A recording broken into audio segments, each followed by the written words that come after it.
Single-legged sit-up. The concept here is I'm trying to work the tissue in my hip flexor as well as my core by doing an isometric hold and pulling myself up with that hip flexor as I'm doing essentially a sit-up.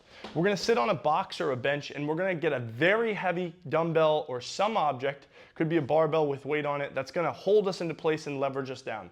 From here, I'm gonna go into a posterior pelvic tilt. The last thing I want is to arch my back when I get to the bottom. If you start to feel this in your lower back, we have to regress and do something a little easier before we can get to this.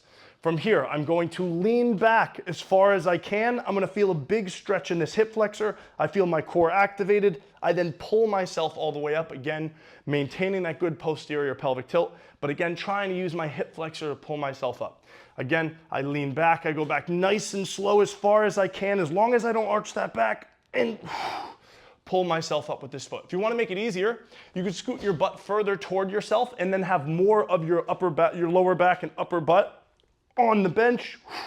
But again, this is a wonderful way to strengthen your hip flexors isometrically and pulling yourself up slightly, but also working on keeping that good posterior tilt and really working on general core strength. There you have it, single-legged sit-up.